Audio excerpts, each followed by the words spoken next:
விவாகரத்துக்கு பிறகு வேறொரு வீட்டிற்கு செல்லும் வரை என்னை நீலாங்கரை வீட்டில் தங்க விஜய் அவர்கள் அனுமதிக்க வேண்டும் என்று விஜய் அவர்களுடைய மனைவி சங்கீதா அவர்கள் செங்கல்பட்டு நீதிமன்றத்தில் மீண்டும் மனு தாக்கல் செய்திருப்பது மிகப்பெரிய அளவில் பரபரப்பை ஏற்படுத்தியிருக்கு. இப்போதான் கொஞ்ச நாளைக்கு முன்னாடி எனக்கு விஜய் அவர்கள்கிட்ட இருந்து விவாகரத்து வேண்டும் என்று சங்கீதா அவர்கள் செங்கல்பட்டு குடும்ப நல நீதிமன்றத்தை நாடி மனு தாக்கல் அப்படின்றது செய்திருந்தாங்க. அந்த விஷயமே சமூக ஊடகங்களில் இன்னும் பேசி தீர்க்கப்படலை. நிறைய பேர் விஜய்க்கு எதிரான கண்டனங்களை எழுப்புனாங்க. திரிசாவை கூட்டிக்கிட்டு பொது நிகழ்ச்சிக்கு வந்ததெல்லாம் அயோக்கியத்தனம், கள்ள தொடர்பை இந்த ஆள் நார்மலைஸ் பண்ணிட்டு இருக்கான் அப்படின்னு சொல்லி விஜய் அவர்களுக்கு எதிராக கடுமையான குற்றச்சாட்டுகளை நம்ம முன் வச்சுட்டு வந்தோம். இந்த நிலையில் எனக்கு எகெயின்ஸ்டா டிவோர்ஸ் அப்ளை பண்ணுறியா, என் வீட்டில் இருந்துக்கிட்டு எனக்கு எதிராகவே செயல்படுறியா, உன்னை வீட்டுக்குள்ளே விட்டா பாருடி, வெள்ளை போடி, இனிமே இது ஏன் வீடு அப்படின்னு சங்கீதாவை வீட்டுக்குள்ளே அனுமதிக்காம விஜய் பண்ணுறது ஒன்றா நம்பர் அயோக்கியத்தனம் அப்படிங்கிறதுல மாற்று கருத்தே இல்லை. விஜய் அவர்களுடைய பையன் அவன் ஹாஸ்டலில் தங்கியிருக்கான். விஜய் அவர்களுடைய பொண்ணு பேயிங் கெஸ்ட்டாக தங்கியிருக்காங்க. 250 கோடி சம்பளம் வாங்கக்கூடிய நடிகர் அப்படின்னு வெக்கம் மானம் சூடு சொரணையே இல்லாமல் இந்த தாவேக்கா தற்குறிகள் ஆர்ப்பரிப்பானுங்க, தம்பட்டம் அடிச்சுக்குவானுங்க. எங்கள் தலைவன் விஜய் பாக்ஸ் ஆஃபீஸ் கிங்கு அப்படின்லாம் வாய்கிலேயே பேசுவானுங்க. நீ 250 கோடி சம்பாரித்து என்னடா பிரயோஜனம்?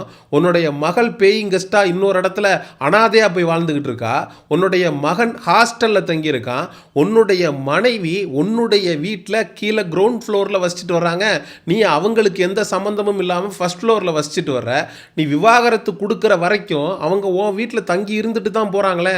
25 வருஷமா நீ எல்லாம் ஒரு ஆளுன்னு உன்னை உன் கூட ஒரு வாழ்க்கையை வாழ்ந்து அவங்க ஒட்டுமொத்த வாழ்நாளையும் உனக்காக தியாகம் பண்ண ஒரு பர்டிகுலர் பர்சனை நீ விவாகரத்து வாங்கிட்டு போற வரைக்கும் கூட உன் வீட்டில் தங்க விட மாட்டேன் அப்படின்னு நீ யோசிக்கிறது என்ன மாதிரியான கேவலமான மனநிலை? தொட்டு தாலி கட்டின பொண்டாட்டி 25 ஆண்டுகளாக விஜய் அவர்களோடு வாழ்க்கை நடத்திய ஒரு நபர், அந்த நபருக்கு வீட்டில் இடம் இல்லைன்னு சொல்ற.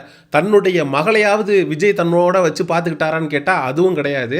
விஜய் அவர்களுடைய மகளோட பட்டமளிப்பு விழாவில் விஜய் கலந்துக்கல. மாறாக விஜய் அவர்களுடைய பையன் ஜேசன் சஞ்சய் போய் மாலை எடுத்து போட்டு, உனக்கு அப்பன் இல்லைன்னு யோசிக்காத, பயப்படாத, பதட்டப்படாத, உனக்கு அண்ணன் நான் இருக்கேன் அப்படின்னு ஒரு தங்கச்சிக்கு அண்ணனாக ஜேசன் சஞ்சய் உறுதுணையாக நின்றுகிறான். உன்னுடைய வீட்டிலேயே இருக்கக்கூடிய உன்னுடைய மனைவி, உன்னுடைய மகள் ஆகிய பெண்களுக்கு மரியாதை கொடுத்து கிழிக்க தெரியாத நீ நாளைக்கு தமிழ்நாட்டில் இருக்கக்கூடிய அனைத்து பெண்களுக்கும் அப்படியே மரியாதை கொடுத்து நட்டமா தூக்கி நிறுத்த போறியா? தஞ்சையில் பெண் இடையாளர் ஆண் இடையாளர், ஏன் பெண்ணுக்கு சம உரிமை கொடுத்து இவன் பேசுகிறான் அப்படின்னா பெரிய லெவலில் டேமேஜ் ஆகிருக்கு இவனுடைய நேமு. தன்னுடைய கட்டின பொண்டாட்டியை மதிக்க தெரியாதவன், தன்னுடைய பெண் குழந்தைக்கு மதிப்பு கொடுக்க தெரியாதவன் அப்படின்னு ஊர் உலகமே காரி துப்ப ஆரம்பிச்சிட்டாங்க. அதை சரி கட்டணுன்றதுக்காக இப்போ வரவிருக்கக்கூடிய மகளிர் தினம் அன்று பெண்களுக்கு ஆதரவாக நிறைய திட்டங்கள் வைத்திருக்கிறாராம். அதை இவர் அறிவிக்க போறாராம். பெண்களுடைய மனசை குளிர்விக்க போறாராம். ஊர் உலகமே உன்னை காரி துப்பிக்கிட்டு இருக்கு. தன்னுடைய சொந்த மனைவி மகளையே மதிக்க தெரியாதவன் மற்ற பெண்களை எப்படி மதிப்பான் அப்படிங்கிற கேள்வியை உனக்கு எதிராக பலரும் எழுப்பிய வண்ணம் இருக்காங்க. இந்த இடம் தான் த்ரில்லிங்கான இடம். தாவேக்கா தற்குறிகை இப்போ எப்படி முட்டு கொடுப்பானுங்க தெரியுமா?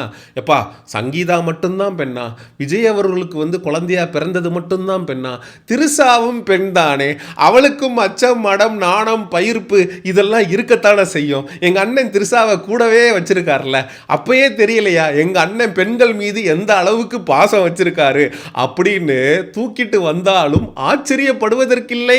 விஜய் ஒழுங்கா சங்கீதாவை வீட்டுக்குள்ள அனுமதிச்சிருந்தா அவங்க பாட்டுக்கு 1 வருஷமோ 6 மாசமோ மியூச்சுவலா விவாகரத்தை வாங்கிட்டு அவங்க லைஃபை பார்த்துட்டு போயிடுவாங்க.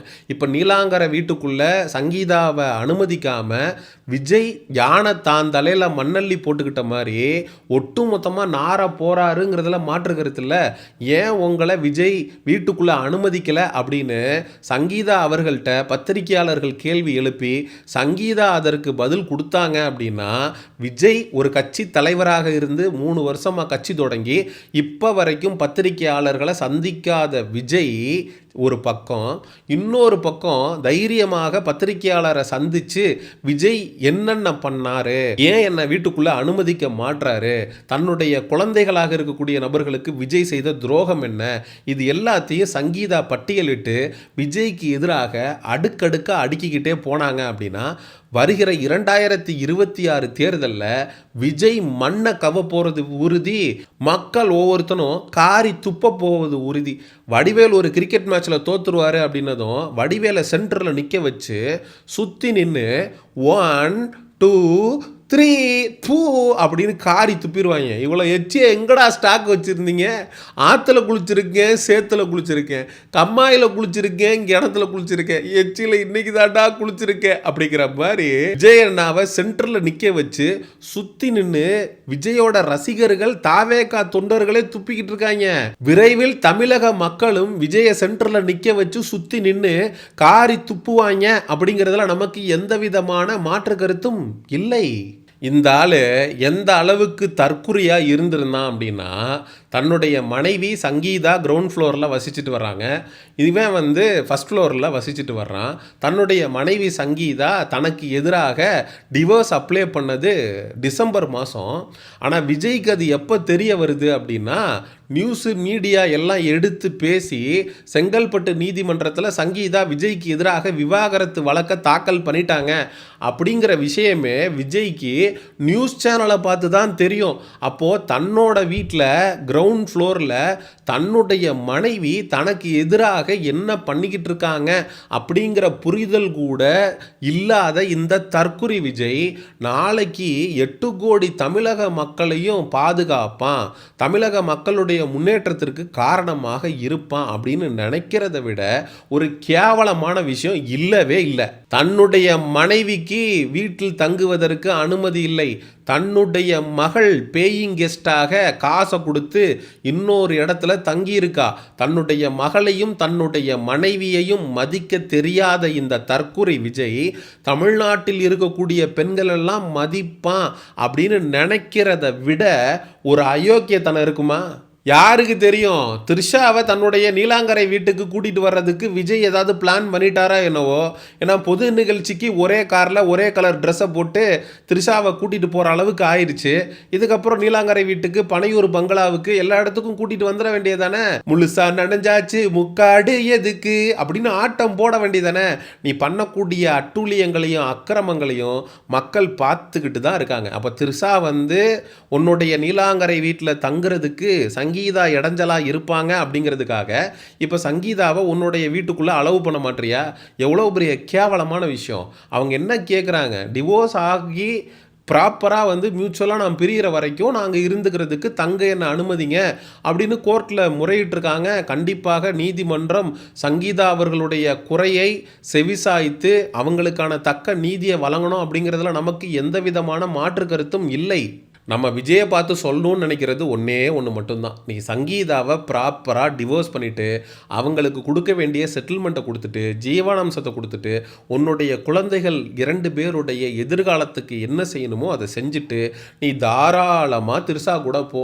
நீ த்ரிஷா கூட போனாலும் சரி, இல்லை த்ரிஷாவை கூட்டிகிட்டு வந்து நீலாங்கரை வீட்டில் வச்சாலும் சரி, பனையூர் பங்களாவில் வச்சாலும் சரி, நீ என்ன அட்டூழியம் பண்ணாலும் சரி, அக்கிரமம் பண்ணாலும் சரி, இந்த காணொலியை பார்க்கக்கூடிய மக்கள் அனைவருமே தாவேகாவுடைய தற்குறிகளுடைய கண்ணில் படும் வரை பகிருங்க.